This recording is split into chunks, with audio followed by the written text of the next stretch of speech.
San Petersburgo, capital de Rusia. 25 de octubre de 1917. Hora, las 10 de la noche menos 21 minutos. Anclado en el río Neva, el crucero Aurora espera antes de ocupar un lugar en la historia. Dentro de un minuto exactamente, la tripulación, bajo el mando de los bolcheviques, hará un disparo que será la señal para atacar el Palacio de Invierno.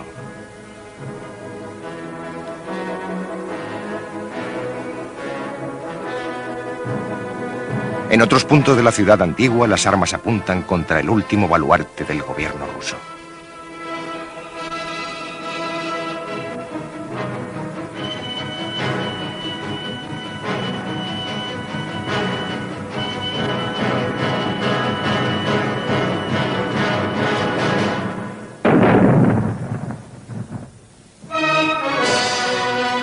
Diez días que conmovieron al mundo. Este programa ha sido elaborado a partir de películas y fotografías originales hechas entre 1896 y 1917. Para cubrir los pocos casos en que no había ninguna cámara presente, nos hemos servido de secuencias pertenecientes a largometrajes soviéticos, especialmente de las procedentes de Octubre, obra de Sergei Eisenstein y Grigori Alexandrov.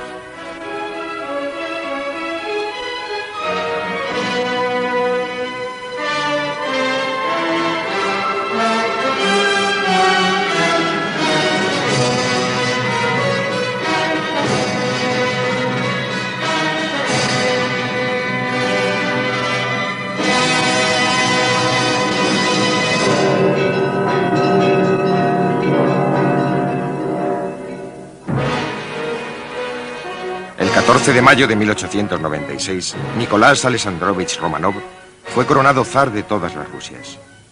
Casi 1.300 de sus súbditos murieron pisoteados por la multitud. En 1913, un desfile imperial en el Kremlin conmemoró el 300 aniversario de la dinastía Romanov. Poco había cambiado en esos siglos.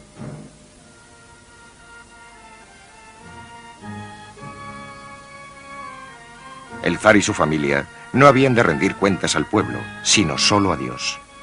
Dios había puesto a los Romanov en el trono y Dios los mantendría en él. El único hijo varón del zar, Alexis Nikolayevich, heredaría el trono si vivía para ello. Pero el niño padecía una enfermedad incurable, la hemofilia. Si moría, sus hermanas garantizarían la sucesión. Olga, Tatiana, María y Anastasia.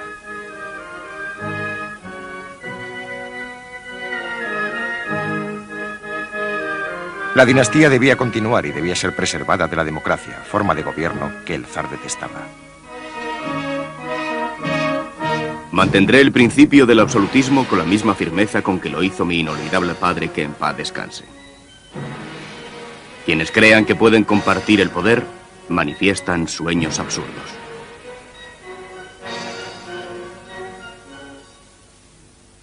La Rusia zarista de principios de siglo presentaba todas las características externas de un poder ilimitado, inexpugnable y cruel.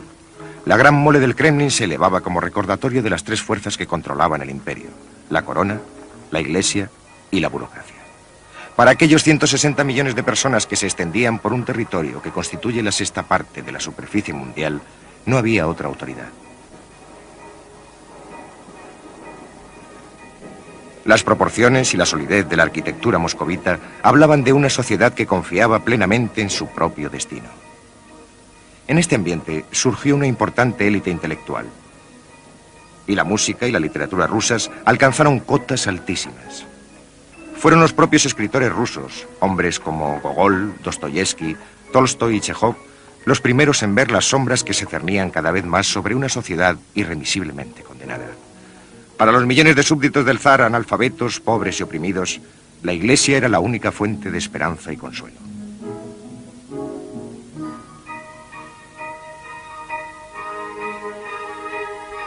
El orden social había permanecido inmutable y parecía que lo sería siempre. Estaba fijado por el protocolo, sancionado por la ley y plasmado rígidamente en una forma de vida que la mayoría de Europa había abandonado hacía mucho tiempo.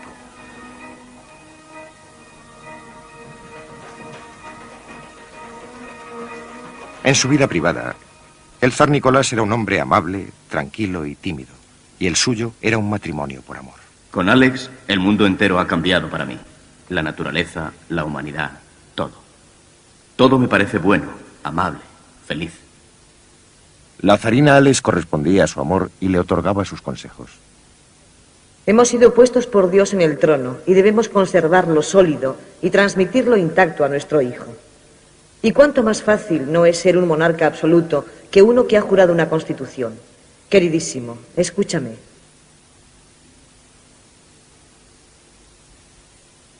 William G. Hardy, el novelista inglés, tuvo oportunidad de ver al zar. Vi al zar en 1913. Era el tricentenario de la dinastía Romanov y él volvía a través del Palacio de Invierno de la Catedral de Kazán, donde se conmemoraba el acontecimiento. Acababa de tomar la Sagrada Comunión y allí estaba cruzando aquel inmenso Palacio de Invierno en un coche pequeño muy elegante. Iba solo y llevaba una capa de Marta cibelina. Tenía un aspecto magnífico. Sus ojos eran azules, de un azul como el cielo de primavera.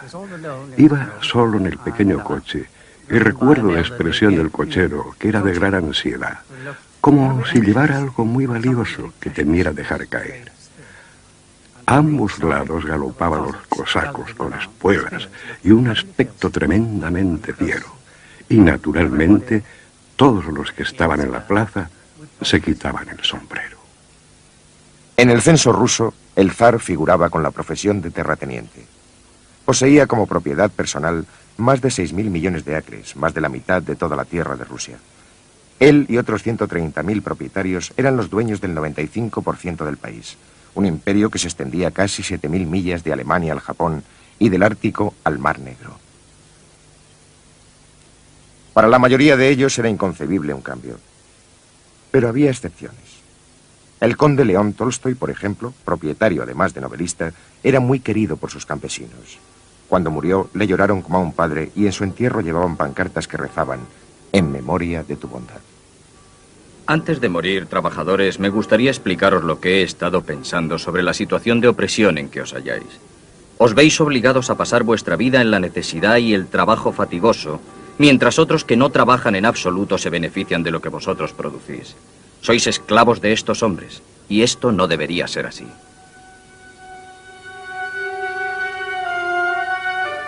La mayoría de los campesinos rusos no tenía ninguna razón para querer a sus propietarios. El resto de Europa había abandonado la esclavitud hacía siglos, pero en Rusia los hombres no dejaron de ser propiedad de sus amos hasta 1861.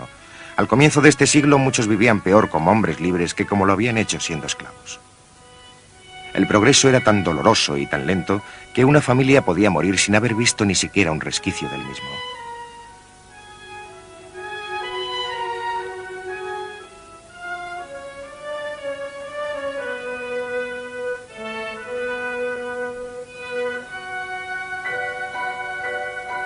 La vida era una sucesión de estaciones entre el nacimiento y la muerte. Un tiempo de sembrar y un tiempo de cosechar.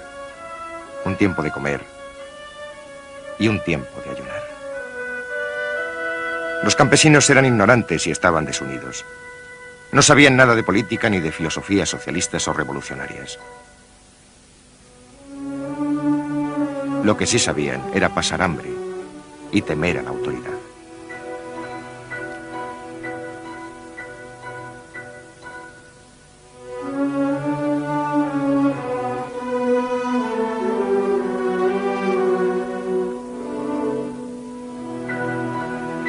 La abolición de la servidumbre introdujo un cambio en la vida de los campesinos. Ahora podían dejar la tierra, y millones lo hicieron. Sabían muy poco de lo que les deparaba el futuro, solo que no podía ser peor de lo que dejaban atrás.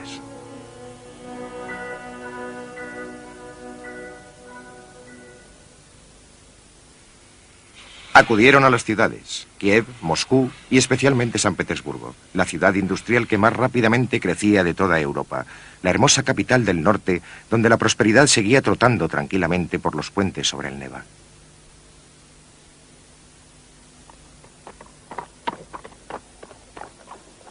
Pero en la nueva zona industrial de la ciudad, los prófugos del campo no habían conseguido escapar ni de la pobreza ni de la sordidez.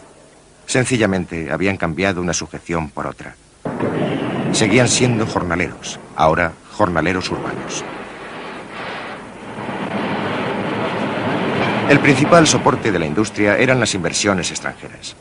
Francesas, alemanas y británicas para el acero y francesas principalmente para el carbón. En los 10 años que precedieron a la Primera Guerra Mundial, la producción industrial rusa se duplicó. Sin embargo, su productividad seguía siendo la más baja de Europa, al igual que la mayoría de los salarios, por no hablar de las condiciones de trabajo.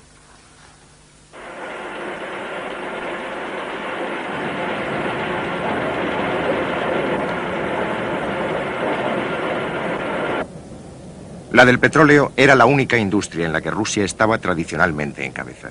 Y sin embargo era precisamente aquí donde las condiciones de trabajo eran con frecuencia más primitivas que en ningún otro sitio.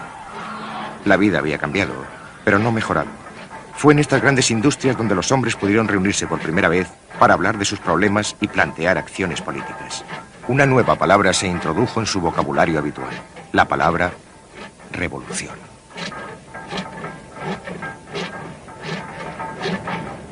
Mientras tanto, lejos de las fábricas y del descontento, la Rusia imperial seguía divirtiéndose.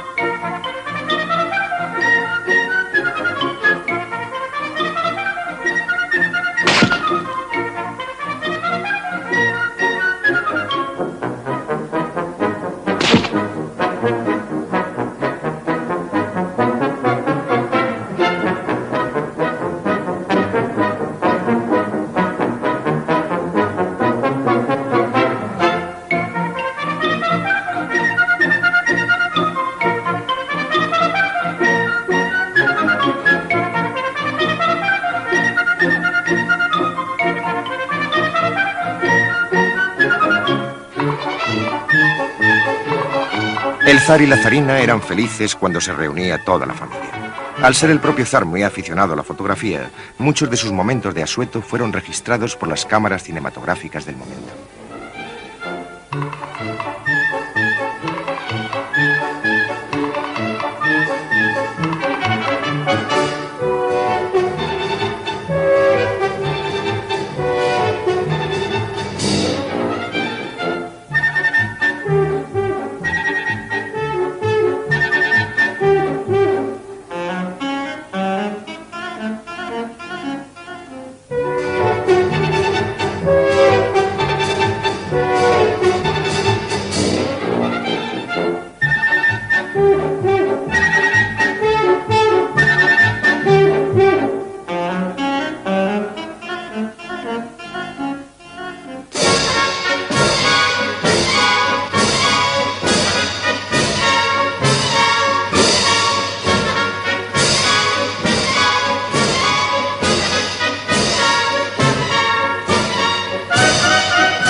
Nicolás sabía que su abuelo, Alejandro II, había sido asesinado en 1881 por un grupo revolucionario que creía en el asesinato político como único medio para que Rusia lograra la libertad. Se produjeron los asesinatos, pero el despotismo continuó. 6 años después hubo un atentado contra la vida del padre del zar Nicolás, Alejandro III. Los cabecillas fueron capturados y ejecutados.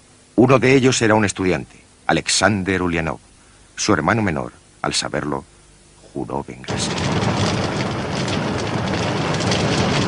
Bajo el reinado de Nicolás II proseguían los brotes de violencia pese a los destierros y las ejecuciones. Las grandes casas de los ricos eran un objetivo frecuente.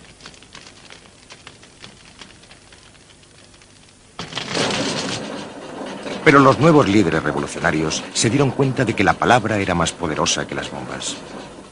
Imprimían panfletos en sus casas y los introducían clandestinamente en las fábricas. Enseñaron a los trabajadores una nueva arma de protesta, la huelga.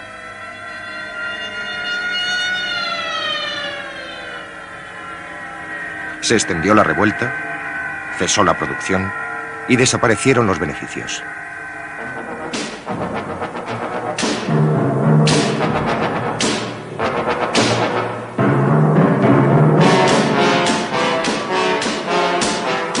Los huelguistas recibieron un trato despiadado. Eran enemigos del Estado y era preciso suprimirlos.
La policía zarista y el ejército imperial perseguían a los opositores al gobierno donde podían, tanto en la ciudad como en el campo.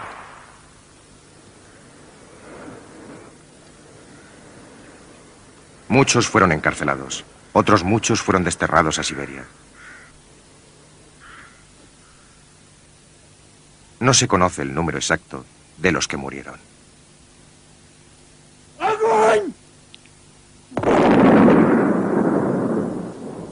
Los archivos de la policía secreta rebosaban de nombres de conocidos agitadores. Uno de ellos era el joven que había jurado vengar la muerte de su hermano.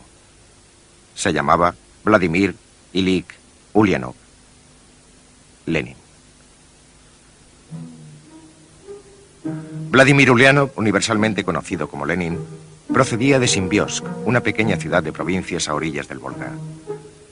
Nació en esta hermosa casa de maderas amarillas en 1870. La diligencia de su padre se vio recompensada con el cargo de director regional de educación. Su madre era una mujer inteligente y seria que, como el padre, había sido educada en la tradición burguesa de vida sencilla y pensamientos elevados. A los 4 años, Lenin posó junto a su hermana Olga. A los 9, ocupó su lugar en un retrato de la familia completa. Sus notas demuestran su aplicación, 5 sobre 5 en todas las asignaturas. Su hermano preferido, Alexander, fue detenido en 1887 por su participación en un complot para asesinar al zar y en la prisión fortaleza de Susselberg oyó su sentencia de muerte. Lenin, que contaba 17 años, quedó marcado para siempre. La familia se trasladó al norte, a Kazán, y fue aquí donde el muchacho leyó por primera vez las obras de Karl Marx. En esta cocina, el joven Lenin encontró la base científica para el socialismo que sería el motor que le impulsaría durante el resto de su vida. Un año después, la familia volvió a mudarse, esta vez hacia el sur, a Samara. Aquí Lenin comenzó a convertir en secreto a sus amigos al marxismo.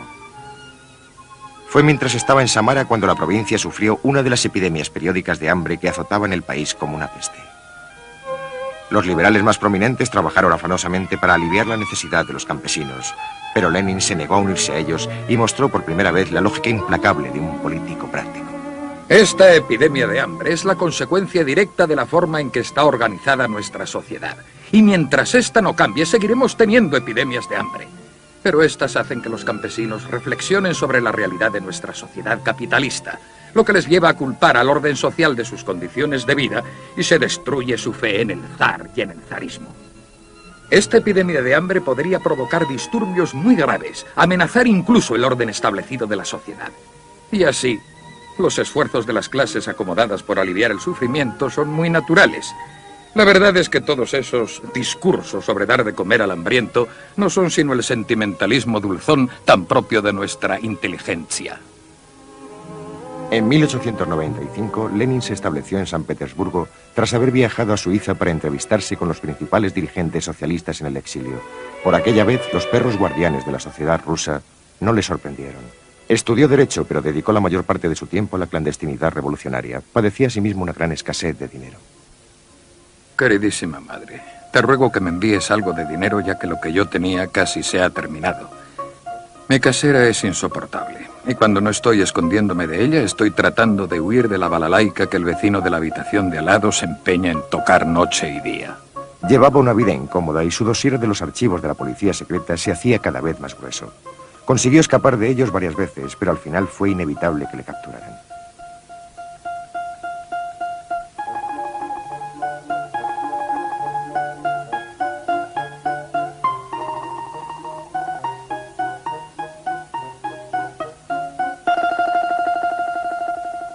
Lenin fue detenido en las Navidades de 1895 y pasó 14 meses en la cárcel sin haber sido juzgado. Hacía ejercicio para mantenerse en forma y, recordando la tinta invisible que empleaba de niño, consiguió hacer llegar panfletos e instrucciones a los amigos que se encontraban libres. A los 27 años fue desterrado a Siberia. Lenin soportó con facilidad aquel confinamiento. Tenía su propia casa y tiempo para cazar, patinar, pasear y discutir. Y tiempo para pensar. Aprendió a ser paciente y utilizó Siberia como entrenamiento para la revolución.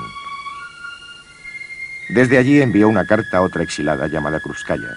La respuesta de ella fue sencilla. Si he de ser tu mujer, lo seré. En la primavera de 1899 las autoridades tuvieron el detalle de permitir que se casaran.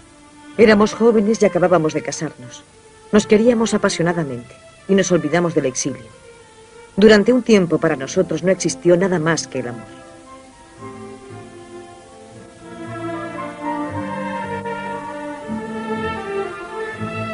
Pasada la luna de miel, emprendieron sin tardanza una traducción de la historia de los sindicatos. Desde su exilio de Siberia, Lenin había proyectado un nuevo periódico revolucionario, Iskra, La Chispa. Fue entonces cuando Ulianov empezó a firmar como Lenin. Iskra tenía que ser introducida en Rusia clandestinamente y el primer número se publicó en Alemania en 1900. Pero los impresores estaban nerviosos y hubo que trasladar la sede a Inglaterra.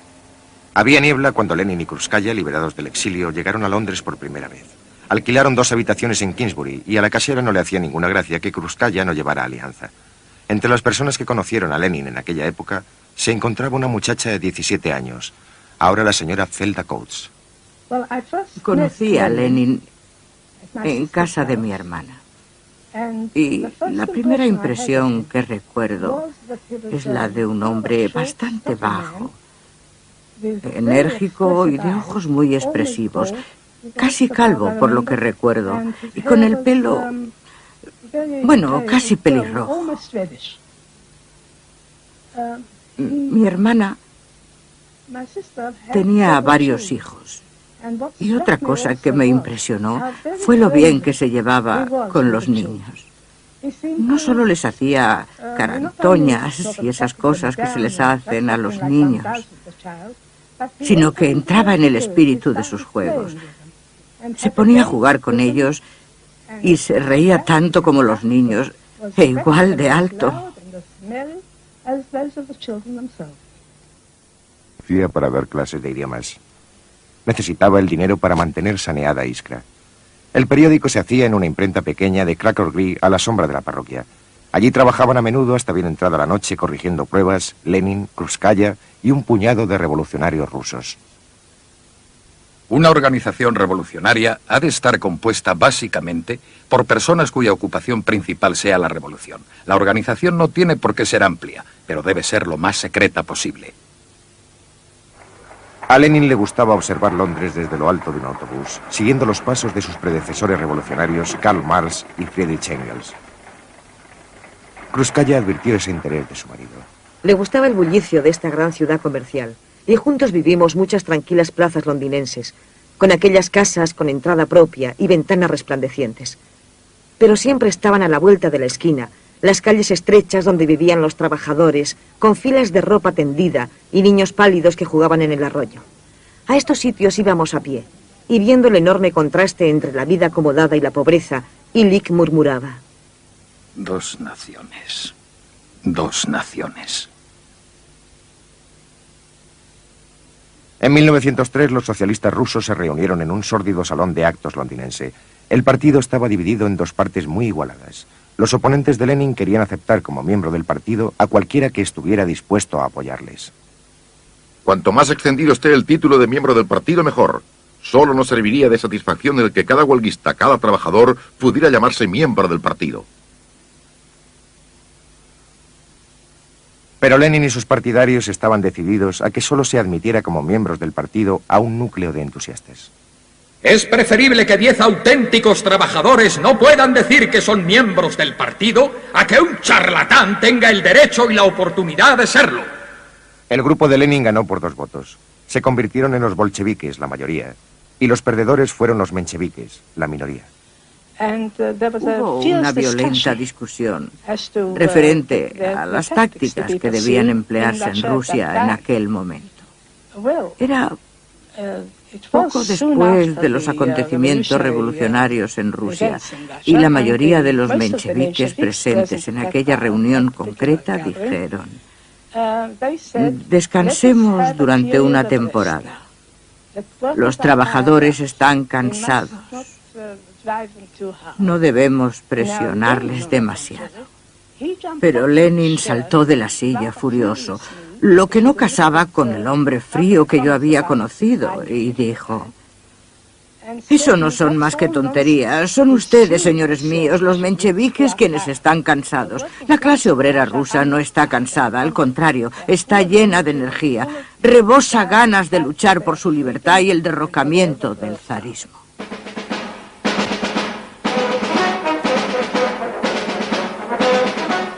El zar, por su parte, parecía ignorar los acontecimientos que acabarían decidiendo el destino de su trono, su familia y su país. Comenzaba 1904 y Nicolás estaba enzarzado en una guerra con Japón para satisfacer dudosas aspiraciones territoriales. La vida formal de la corte seguía inalterable.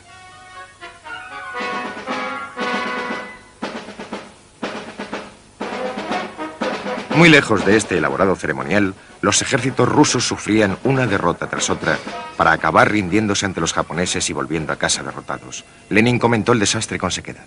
No es el pueblo ruso, sino la autocracia, quien ha de avergonzarse de la derrota. El pueblo ruso ha salido ganando con la derrota de la autocracia. Y la capitulación de Portov no es sino el preludio a la capitulación del zar.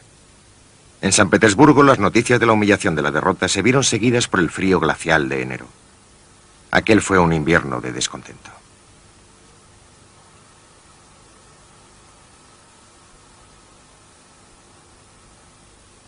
El domingo 9 de enero, 200.000 personas fueron hasta el Palacio de Invierno para presentar una petición al zar. Todos estaban desarmados. Llevaban iconos y muchos de ellos cantaban «Dios salve al zar». Sus peticiones de mejores condiciones de vida eran modestas, pero Nicolás decidió no aceptarlas. ¡Agón!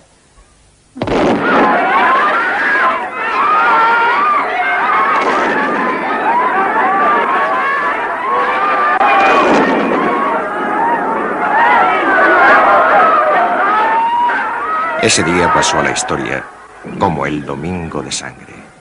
Murieron más de 1000 manifestantes y más de 5000 resultaron heridos, principalmente mujeres y niños. Pero el zar encontró tiempo para escribir su diario como de costumbre.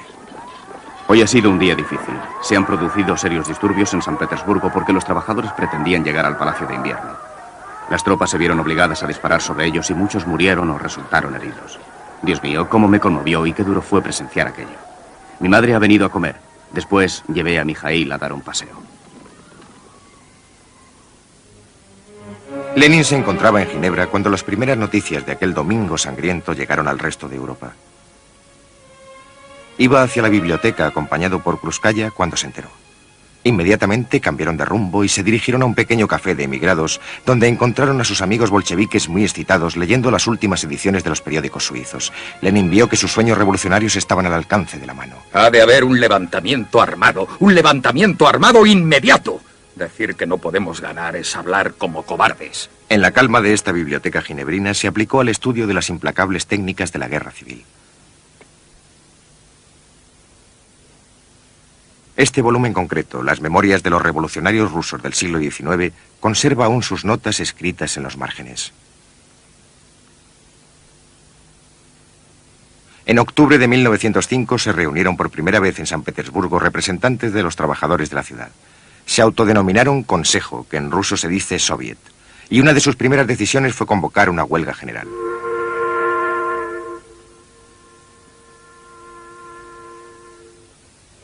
A finales de octubre, San Petersburgo estaba paralizado. Con 3 millones de trabajadores en huelga, el zar se vio obligado a hacer concesiones por primera vez y prometió elecciones libres para una asamblea nacional. Pero los huelguistas estaban decididos a resistir y sus líderes propugnaban la desaparición de la monarquía.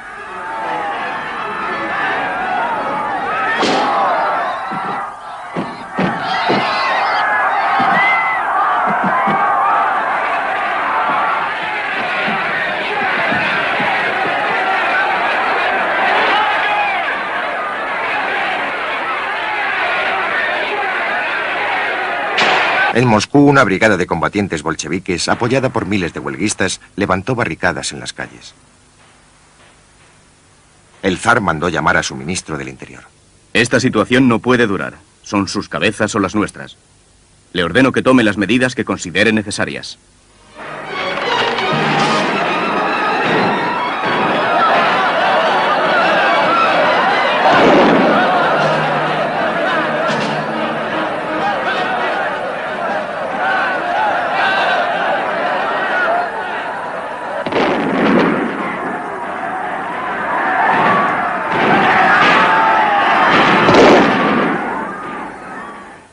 El año de 1905, que había empezado con un domingo de sangre, terminó con otra masacre.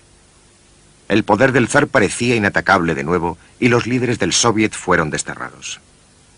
Su último presidente, un socialista, aunque todavía no un seguidor de los bolcheviques, se llamaba León Trotsky. 3 meses después, la Asamblea Nacional Prometida se reunía por primera vez. Lenin la atacó desde el exilio. La Asamblea Nacional es un instrumento inadecuado para lograr la victoria de la revolución. El gobierno ruso sigue siendo un despotismo militar con la cara lavada por formas parlamentarias. Por su parte, el zar convocaba y disolvía la asamblea a su capricho. Por fin se acabó. Hoy he disuelto la Asamblea Nacional. Ha hecho un tiempo espléndido. Después de cenar he leído un libro y he dado un paseo en barco. Era una época de represión, y en los archivos de la policía figuraban los nombres de muchos que después tomaron parte en la Revolución de Octubre de 1917. Piet Chomsky.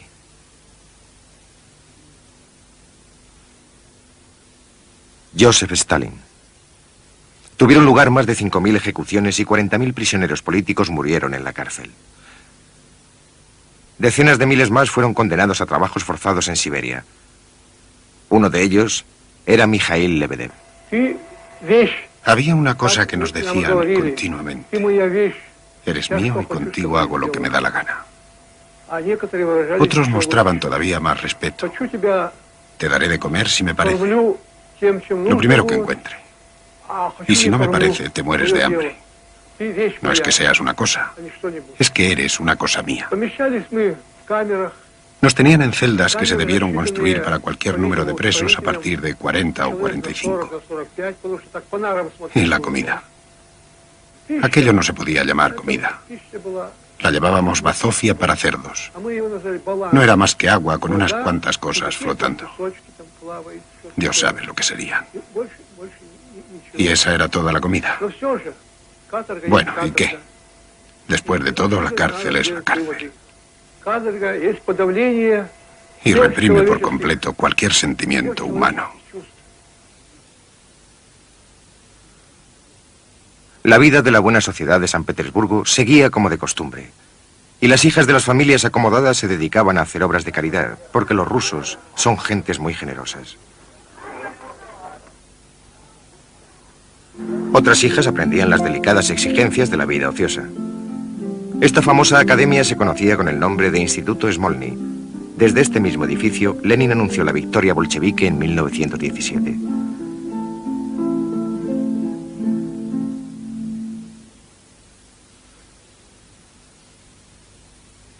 La mecha volvió a prenderse en 1912 en los yacimientos de oro de Lena, en Siberia, donde los mineros amenazados con un recorte de los jornales fueron a la huelga.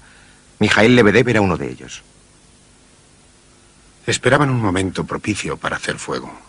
De repente se oyó un ruido, como si se rasgara un trozo de lona. Aquel debió ser el primer disparo. Escuché. Después hubo otro. Los obreros empezaron a gritar. Se oyó un rugido y de pronto todo el mundo cayó al suelo. Yo también. Al caer vi a Danilov, que estaba a mi lado, tumbado de espaldas de una forma muy rara, con un cigarrillo apagado en la mano y mirándome fijamente. Y entonces vi un gusano negro que le salía de detrás de la oreja. Me di cuenta de que era sangre. Iba en serio. Disparaban de verdad. Después otra descarga, otra más, y luego el silencio.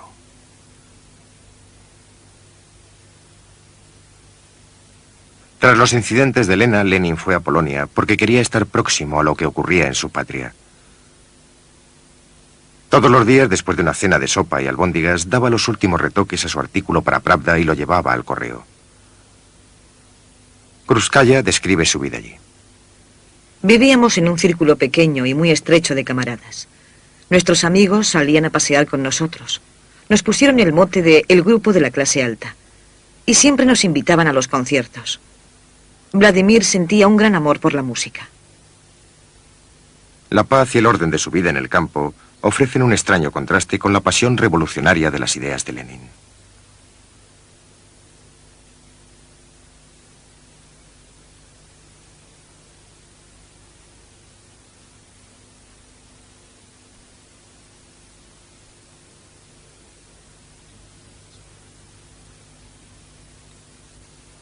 A 400 millas de allí, en la ciudad de Sarajevo, en los Balcanes, se celebraba algo.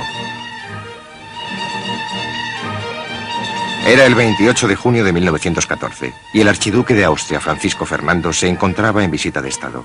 Entre la multitud que le esperaba había un joven con una pistola.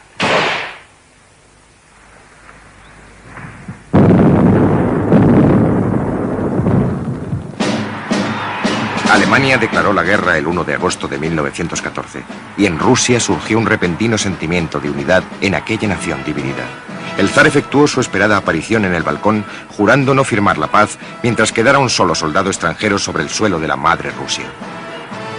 El pueblo le vitoreaba, se arrodilló para recibir su bendición y algunos le llamaban el gran padre de su pueblo. La fiebre de patriotismo que agitaba al resto de los países europeos se apoderó también de Rusia.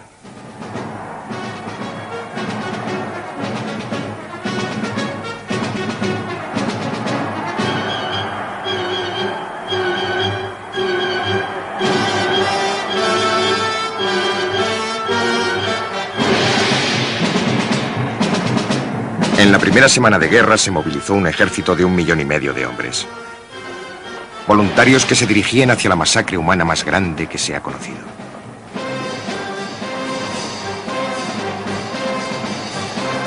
En los sombríos campos de batalla de la Europa del Este, 1 de cada 2 hombres causaría baja. Los muertos quedaban con frecuencia insepultos y los heridos, abandonados, se helaban en su propia sangre.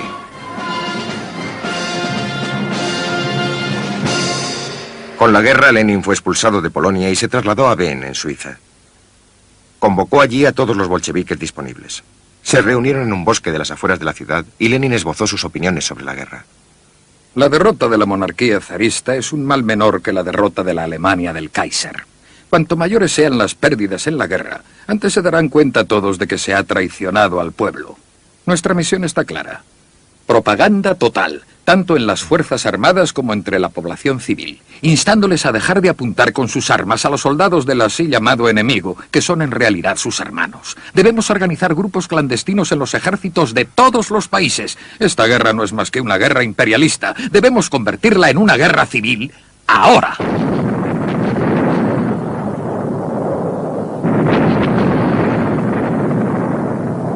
Para los miembros bolcheviques de la Asamblea Nacional, las palabras de Lenin tuvieron una consecuencia inmediata. Se los detuvo por oponerse a la guerra. Se los condenó por alta traición y se los desterró a Siberia.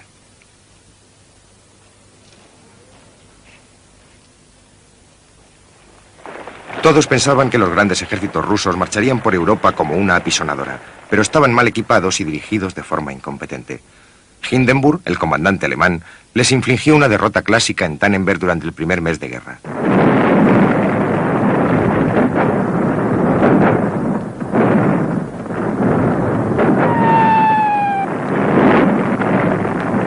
Las tropas alemanas aislaron y rodearon al ejército ruso. Y en agosto de 1914, los rusos sufrieron 300.000 bajas entre muertos, prisioneros o heridos graves. El comandante en jefe, el gran duque Nicolás, primo del zar, fue relevado de su puesto. El zar en persona tomó el mando, pero las derrotas continuaron. Los soldados siempre podían depositar su confianza en lugares más altos, sentimiento que compartía el propio ministro de la guerra del zar. Evitaremos la derrota si tenemos fe en la protección de San Nicolás, patrono de la Santa Rusia, y en las distancias inconmensurables. Pero 1 de cada 3 hombres no tenía rifle. Y muchos de ellos no tenían ni siquiera botas. En el palacio de Sascoiselo, donde la zarina vivía junto a su hijo inválido y a sus hijas, predominaba una extrañísima influencia religiosa. Rasputín, un campesino borrachín e inculto, ejercía un misterioso poder sobre la reina, quien creía que sus poderes místicos podrían curar la enfermedad de su hijo. Siendo favorito de la zarina, Rasputín había ascendido a las más altas instancias. Su fama de libertino nunca hizo disminuir el magnético atractivo que tenía para las bellezas del momento, y la zarina estaba embrujada. Insiste en que se debe hacer exactamente lo que dice. Tiene un significado profundo. Pero este dibujante veía las cosas de otra manera.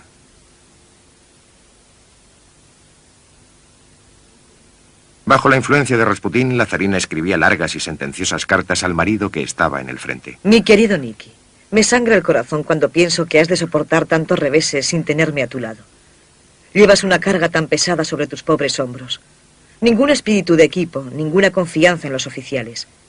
Pero espero que visites a los soldados siempre que puedas, y me imagino su alegría al verte. Mi consuelo es cuidar a los heridos, el aliviar sus sufrimientos, aunque sea en pequeña medida, ayuda a mi corazón a sobrellevar su dolor. La zarina organizó su propio hospital militar junto a San Petersburgo. Era más limpio y más tranquilo que la mayoría de ellos. Había crecido el número de moribundos y heridos procedentes del frente a medida que las fuerzas de Hindenburg hacían retroceder cada vez más al ejército ruso. Y los reveses de la guerra acrecentaron la hostilidad popular contra su amigo Rasputín.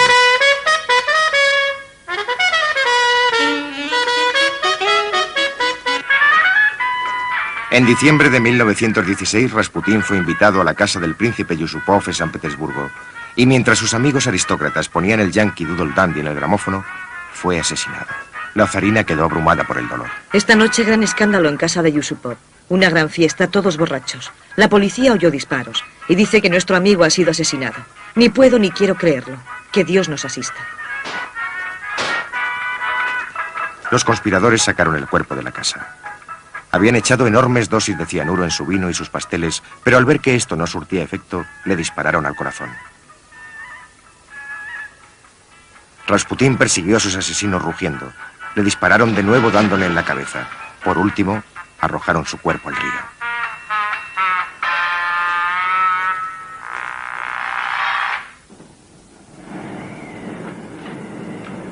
El invierno ruso de 1916 fue uno de los más fríos de este siglo. El estado de los transportes era caótico, las fuentes de energía quedaron cortadas y era difícil conseguir pan, no porque no lo hubiera, sino porque no llegaba. Con tristeza y sin entusiasmo, el ejército pasó entre escalofríos aquellos meses gélidos. Tras la humillación de la derrota, las penurias y privaciones del invierno ruso.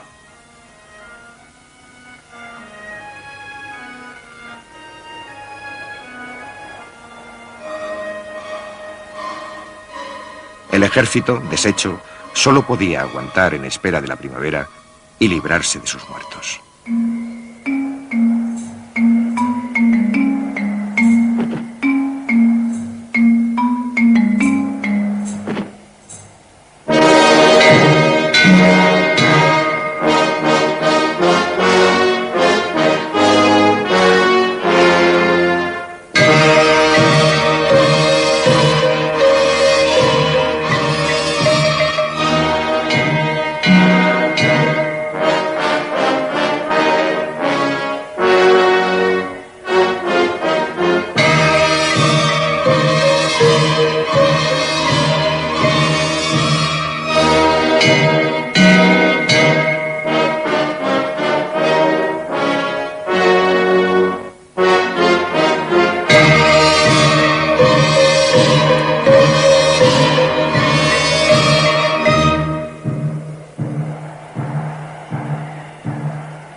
Hasta las míseras raciones de guerra tenían dificultades para llegar a las ciudades, y el descontento impreciso del pueblo estalló en la calle.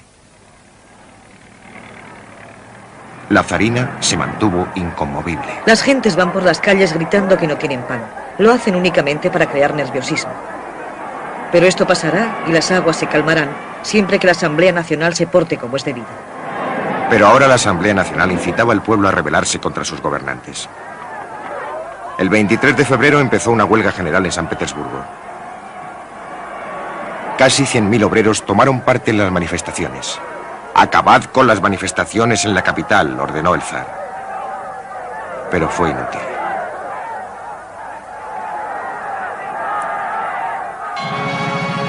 Cuatro días más tarde, la guarnición de la ciudad se unió a los huelguistas. La mayoría de los amotinados eran soldados regulares. Aquello fue decisivo. Sin fuerzas militares no había forma de restablecer el orden, y el destino de San Petersburgo, de Rusia y del zar estaba ahora en manos del pueblo.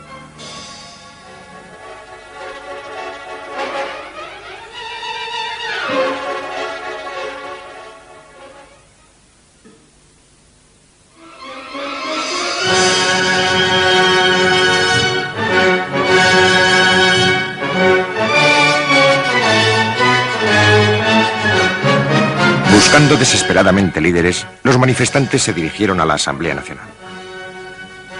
En el mismo edificio se estaba celebrando ya un consejo de soldados y trabajadores, un nuevo soviet. Y a partir de ese momento se constituyó en rival de la Asamblea. Alexander Kerensky, un abogado de 35 años, era miembro tanto de la Asamblea como del soviet. Era un gran orador y su valeroso llamamiento al derrocamiento del zar lo convirtió en un héroe popular. Cuando las tropas del frente tuvieron noticias de los disturbios de la capital y se enteraron de que el zar podía ser derrocado en cualquier momento, lanzaron vivas, se rieron y agitaron pancartas como todos los demás, sin duda en la esperanza de que el nuevo gobierno terminara con la guerra.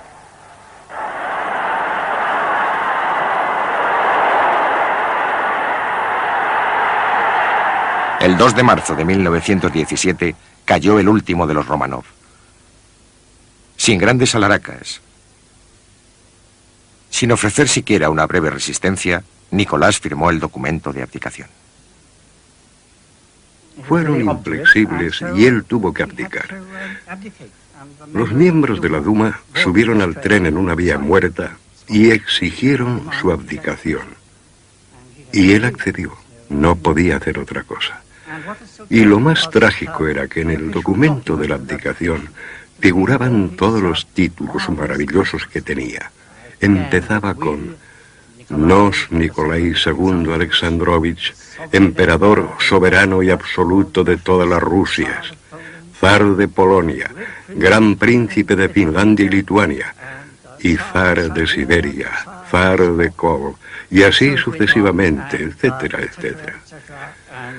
Señor y ospodi de otras muchas tierras a todos nuestros leales súbditos, cuando en realidad le quedaban muy pocos súbditos leales. Y cuando salió del cuartel general para dirigirse a la capital, todos sus cortesanos le iban abandonando subrepticiamente, se iban bajando en las estaciones intermedias. Y llegó solo. Y se arrojó llorando en brazos de su esposa, porque sentía que había sufrido una tremenda humillación. Naturalmente, nadie quería al zar en aquel momento. Pero le dijo a su mujer, si Rusia entera se pusiera ahora de rodillas para pedirme que volviera, no lo haría.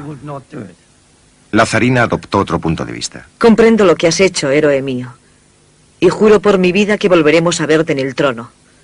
Por obra de tu pueblo y de tu ejército, serás coronado de nuevo por el mismo Dios sobre esta tierra, en tu patria. El día de la abdicación, Alexander Kerensky fue fotografiado en los jardines del Palacio Real.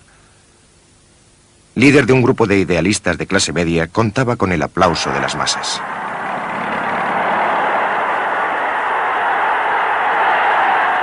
Milagros como el nuestro que convierten a los esclavos en hombres libres solo se dan una vez en cada siglo. Sea nuestro lema libertad, igualdad, fraternidad. Se formó un gobierno de coalición entre el centro y la derecha. Su primer ministro era el conservador Príncipe Lvov y Kerensky era el ministro de Justicia. La multitud invadió y saqueó los antiguos centros oficiales zaristas, destruyó la Dirección General de Policía y tomó las cárceles al asalto. Más valor práctico tuvo la liberación de más de 1000 prisioneros políticos.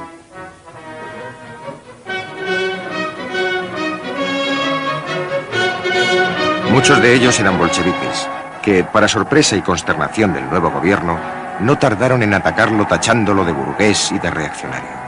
Uno de los que regresaron a casa del exilio de Siberia era un joven llamado Molotov. Otro era Stalin, el hombre de acero. Al estallar la guerra, Lenin se había refugiado en Suiza. Vivía en Zúrich, escribiendo propaganda y manteniéndose en contacto con la organización bolchevique en Rusia. Cuando tuvo noticias del alzamiento de febrero, vivía sobre este restaurante en el barrio viejo de la ciudad. No tardó en escribir a Rusia proponiendo un plan de acción. Hizo un llamamiento para que se terminara la guerra y apeló a los trabajadores de todas las naciones combatientes para que derribaran a sus gobiernos respectivos. Decidió abandonar su tranquilo refugio suizo lo antes posible para ir a San Petersburgo y a la revolución.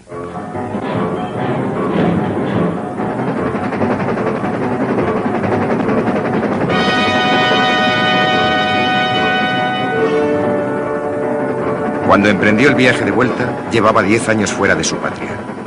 E iba acompañado por otros revolucionarios que, como él, habían estado esperando este momento durante todo el tiempo que duró su exilio.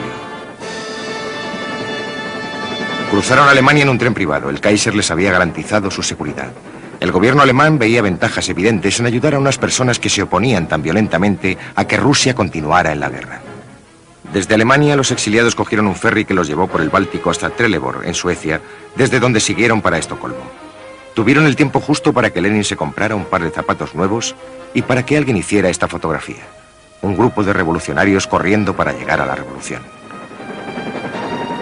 Después siguieron hacia el norte, por Finlandia. Por fin, el 3 de abril de 1917 se acabó el largo exilio. 8 días después de haber abandonado Suiza y 6 semanas después del levantamiento de febrero, Lenin llegó a San Petersburgo. Se había congregado una gran muchedumbre en la estación para recibirle y muchos sin duda pensaban que los felicitaría por una revolución que según ellos creían había triunfado. Pero para Lenin la auténtica revolución aún estaba por hacer. Cuando el nuevo gobierno os habla con suavidad y os hace promesas, os está engañando. De él no conseguiréis más que guerra, hambre y terratenientes. Y lo que vosotros necesitáis es paz, pan y tierra. El día siguiente a su llegada, Lenin se dirigió al Soviet en el Palacio Tauride y volvió a sorprender a sus oyentes con un fuerte ataque contra el gobierno. La mayoría de nuestros socialdemócratas han traicionado el socialismo. Nosotros queremos construir el mundo de nuevo de la única forma posible, con la toma del poder por parte de la clase obrera y los campesinos que viven en la miseria, con la mayor revolución obrera de la historia de la humanidad. Es el momento de desprenderse de la camisa vieja, sucia, y de ponerse una nueva. 4 semanas después de la llegada de Lenin, León Trotsky regresó desde Nueva York.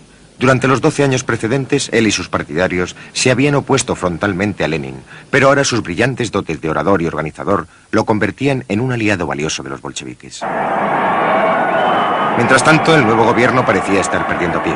A finales de abril de 1917, 30.000 soldados y la mayoría de la población de San Petersburgo se manifestaron coreando eslogans que pedían el fin de la guerra. Y el 1 de mayo sirvió como excusa para continuar con las manifestaciones. El pueblo disfrutaba de una libertad de expresión recién adquirida y la empleaba para derrocar al gobierno que la había concedido. En los campos de batalla, los llamamientos bolcheviques a la paz encontraban oídos dispuestos.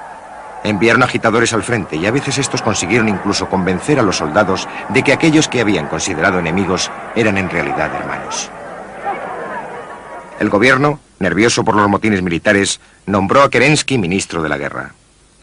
Apelando a la confianza y disciplina de las tropas, este aseguró a los aliados que Rusia seguiría luchando. La delegación americana recibió con agrado estas afirmaciones y reconoció la legalidad del nuevo gobierno. También acudieron los ingleses y se mostraron debidamente impresionados al explicarles Kerensky que tenían lugar manifestaciones antibolcheviques en la capital. Rusia, No es una rana para los experimentos de Lenin, decían las pancartas. El frente ruso podía estar desmoronándose, pero el batallón de mujeres, cuando menos, mostraba la lealtad y disciplina que el gobierno demandaba.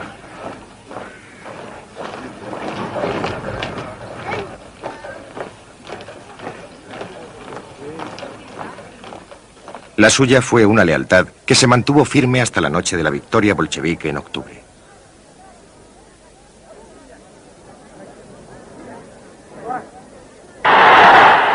Por el momento parecía que los acontecimientos seguían el curso deseado por Kerensky, quien visitó el frente y recibió una bienvenida leal y entusiasta. Nombró otros generales y lanzó una nueva ofensiva.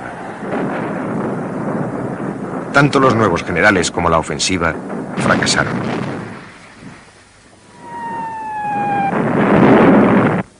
Después de cada derrota militar, aumentaba la popularidad de los bolcheviques. Después de todo, ellos seguían haciendo llamamientos a la paz. Dicen que en Rusia no hay ningún partido político preparado para asumir el poder en solitario. Yo digo que sí lo hay. Nuestro partido está preparado. Exigimos que se publiquen los beneficios secretos que los capitalistas están obteniendo con la guerra. Después los detendremos.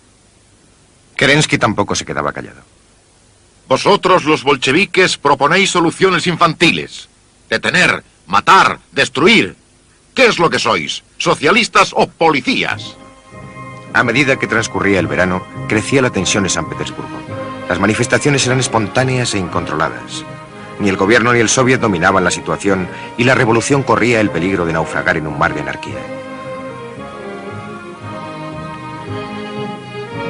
Después de 2 días de ira y confusión en los que participó 500.000 de personas, los bolcheviques respaldaron oficialmente a los revoltosos y el 4 de julio hubieron de enfrentarse a la violencia.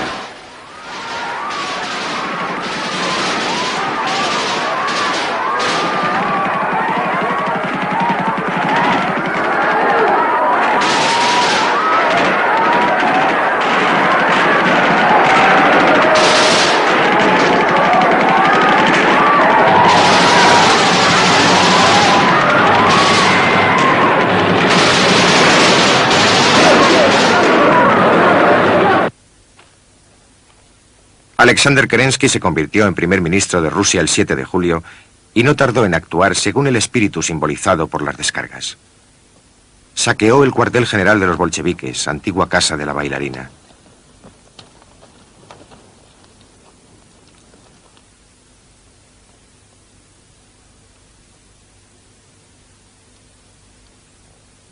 Se cursaron órdenes de detención contra los líderes bolcheviques y por primera vez se acusó oficialmente a Lenin de ser un agente alemán. Pero los bolcheviques le ayudaron a escapar disfrazado con una peluca castaña y con su característica barba afeitada. Sirviéndose de un pasaporte falso a nombre de Ivanov, huyó al norte. Se refugió en Radliv, a solo 20 millas de la agitación de la capital, y durante el somnoliento verano de 1917 permaneció escondido allí.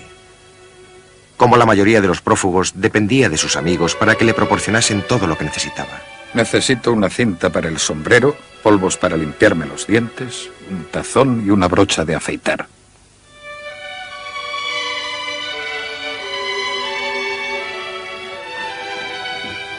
Pasado un tiempo, se sintió intranquilo y recorrió el lago buscando un escondite más seguro. Convirtió un pequeño cobertizo de paja en una casa primitiva.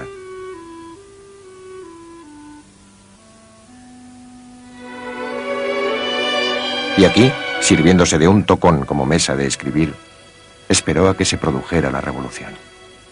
Desde abril el número de miembros del partido se ha duplicado.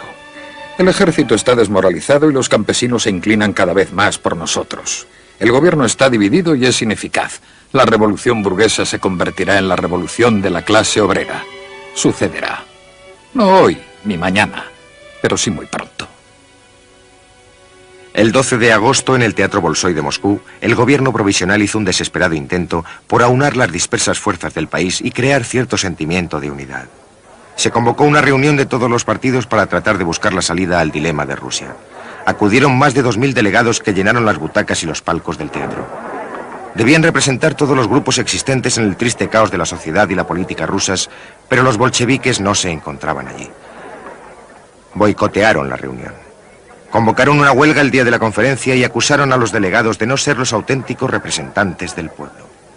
Al final de una larga sesión de divagaciones hueras, se adelantó un hombre fuerte, el general Kornilov, nuevo comandante en jefe, que se enfureció tanto con la confusión dominante que se tomó la justicia por su mano con una iniciativa militar. Ya es hora de acabar con estos espías alemanes, eliminar a sus cabecillas y dispersar a los soviets. Quiero desplazar una unidad a corta distancia de la capital. Así, cuando los bolcheviques se manifiesten, trataremos a esos traidores como se merecen. Aunque el gobierno lo había prohibido, los tanques de Kornilov avanzaron hacia la capital. Kerensky le relevó del mando y Kornilov, a su vez, exigió la dimisión del gobierno. Sus unidades se acercaban cada vez más a San Petersburgo. Pero Kornilov había cometido un grave error de cálculo. El soviet llamó a sus soldados y obreros para la defensa y estos formaron una milicia de 25.000 hombres que fue el embrión de la Guardia Roja de la Revolución de Octubre. Kornilov se encontró con la resistencia de un movimiento auténticamente popular a cuya cabeza estaban los bolcheviques.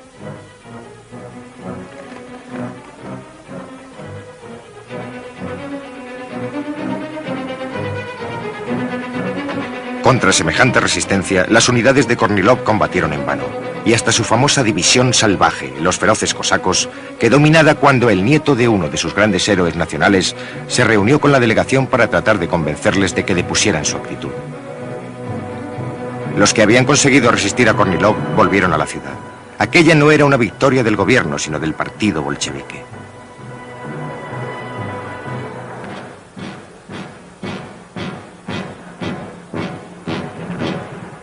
Trotsky, liberado de prisión a mediados de septiembre, fue elegido presidente del Soviet de San Petersburgo. Por primera vez los bolcheviques tenían la mayoría tanto en el Soviet de San Petersburgo como en el de Moscú. Sus esperanzas, tan escasas en julio, aumentaban con rapidez. El 10 de octubre se reunió en esta casa el Comité Central de los bolcheviques y aprobó por 10 votos contra 2 la propuesta de Lenin de una insurrección armada. El acta está escrita por su mano. La situación está clara. O la dictadura de los militares o la dictadura del proletariado. Las masas nos han otorgado su confianza y no piden palabras, sino hechos. En el Instituto Smolny, antigua academia de señoritas, los bolcheviques organizaron la insurrección. El periodista americano John Reed describió la escena. El instituto ha sido tomado por organizaciones revolucionarias de trabajadores y soldados. En el interior hay más de 100 salas, en cuyas puertas hay placas de esmalte que informan al transeúnte de que se trata de la clase de señoritas número X o la sala de profesores. Pero sobre ellas hay ya otros carteles, prueba de la vitalidad de un orden nuevo. Comité Central del Soviet, o Unión de Soldados Socialistas. Los largos pasillos abovedados, iluminados por débiles luces eléctricas, resuenan al paso apresurado de obreros y soldados, y el ruido de sus botas produce un trueno profundo e incesante en el suelo de madera. Los descansillos rebosaban de panfletos y escritos políticos.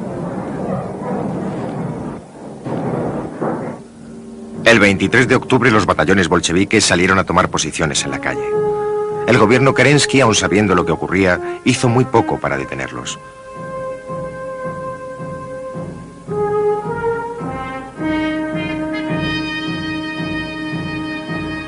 El gobierno se encontró de repente falto de apoyo militar. Lo mejor que pudo reunir fue el todavía leal batallón de mujeres, algunos cadetes y algunos estudiantes, más el regimiento ciclista en reserva.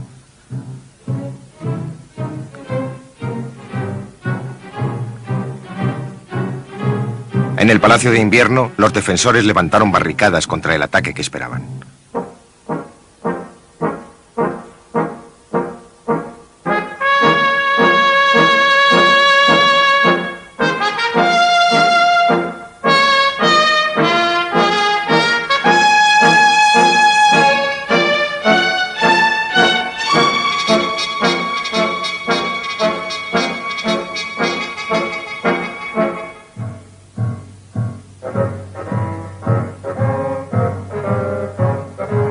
El 24 de octubre, en el Instituto Smolny, los bolcheviques ultimaron sus planes para la revolución. Sus líderes trabajaban sin dormir.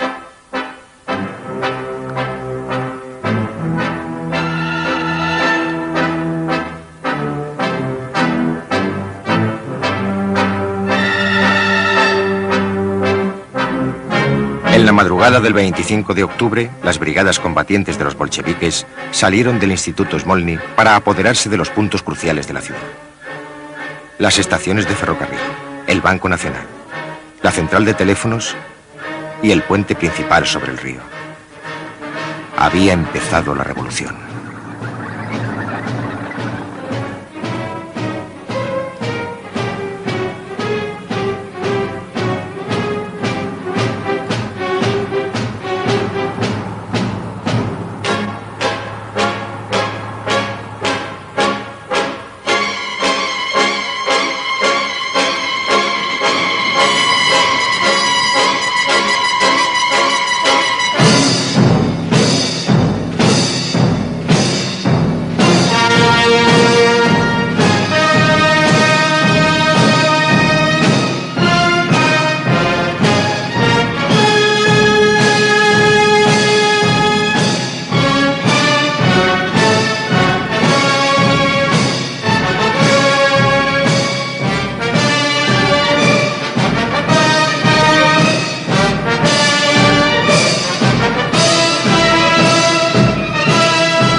A bordo del crucero Aurora, el comisario bolchevique era el comandante Belisek.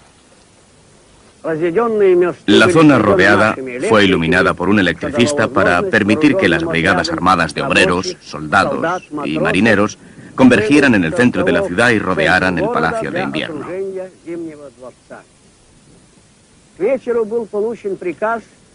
Al anochecer, recibimos órdenes de hacer un disparo sobre el palacio. Hubiera debido efectuarse a las 9 en punto.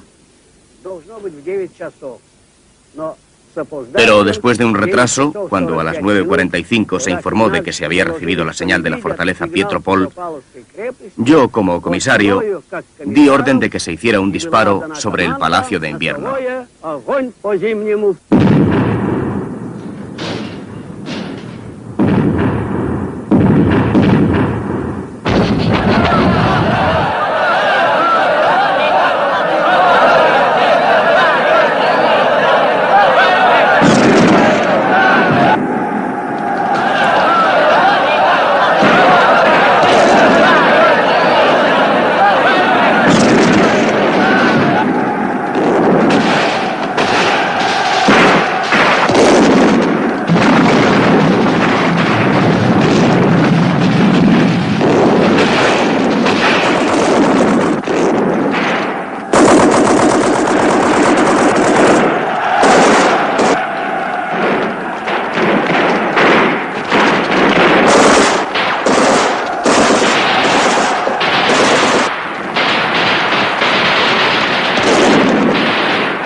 Comienza una nueva era de la historia rusa. Terminaremos la guerra. Aboliremos la propiedad de la tierra. Los trabajadores ejercerán un auténtico control sobre la industria. ¡Larga vida a la revolución socialista mundial!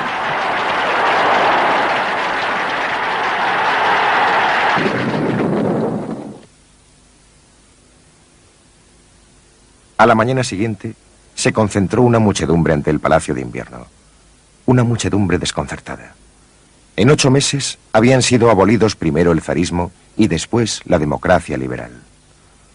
Solo Kerensky había conseguido escapar antes de que cayera el palacio.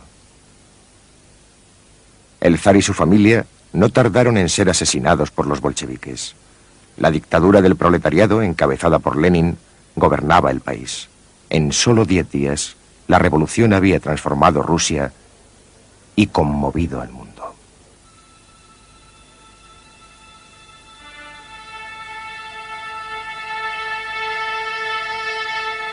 Fue al 11º día cuando llegó la nieve. Nos despertamos por la mañana y vimos el alféizar de la ventana cubierto por una montaña de nieve y la lluvia de copos era tan espesa que no se veía a 3 metros. Ya no había barro.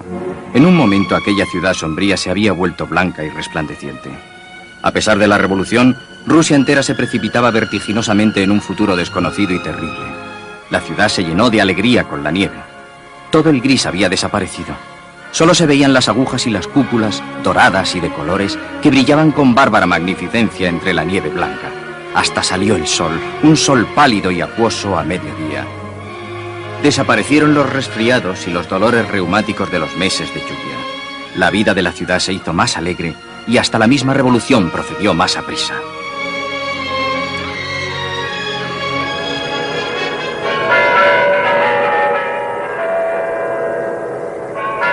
Moscú, Plaza Roja. Donde antes los ricos paseaban en coche, hay ahora una larga cola que avanza hacia la tumba de Lenin. Vienen gentes de todos los rincones de ese enorme país, muchos millones al año, bajo el sol y bajo la nieve. El pueblo ruso ha conseguido mucho y ha padecido mucho.